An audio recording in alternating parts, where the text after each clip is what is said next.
Hi everyone, this is my 5-foot tropical setup.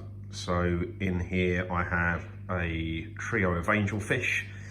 I've got some cardinals, I've got some black phantom tetras, I've got a little epistogramma in there. I actually have got two others that are in a breeding tank below the main tank. Plenty of Julii Corydoras and some sturbies in there as well. But I've also got 4 flash plecos.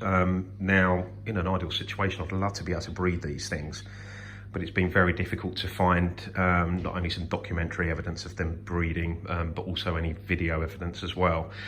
So I've got 4 in there. I bought them at random. They're pretty much adult size. I've certainly identified at least 2 of them, but I believe that are male, and I think 2 are female. Basically the 4 of them have their own territory. So normally in this corner here, I've got a couple of caves set up. Now I've normally got 1 of the plecos in there. I normally have at least 1 in the little cave system that I've got here. I tend to have 1 that is nestled within this wood that isn't there at the moment. And then I've got a final one that is always, and is still there now, by the pump inlet.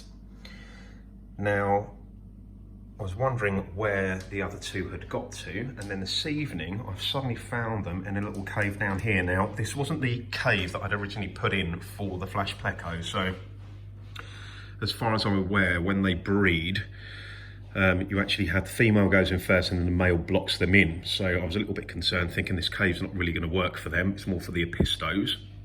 However, that's difficult to see here, but you've got what I believe is the female at the bottom with her nose pointing out, and then that's the tail of the male sitting on top.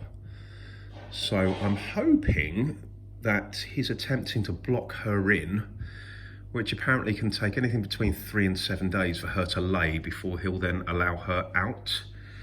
Now, if that's the case, we may end up with some flash pleco eggs. There we are, that's a better shot there. So you can see that the female's nose, sorry, it's very difficult. The female's at the bottom. Let me see if I can zoom in a little bit more. So female's at the bottom, and that's the male on the top. So I'm going to keep an eye on these guys for the next week, see what happens. What I'm hoping for is that we'll just be left with the male. And in theory, if I can then get a flashlight in there, I'm hoping that I might have some eggs.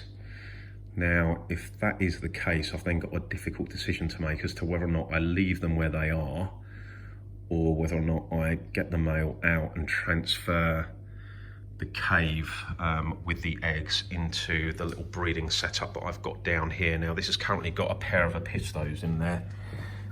Again, recently laid some eggs. They're first time parents, but they did eat the eggs literally within the last 24 hours.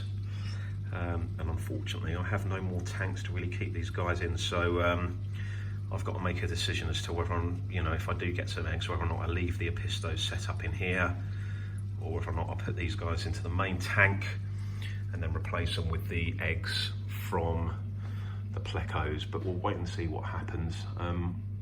As far as I'm aware, the male plecos are actually quite good at looking after their young. So I'll have a look. If we do get some babies, I may well just leave them in, see how we go, let the male look after them.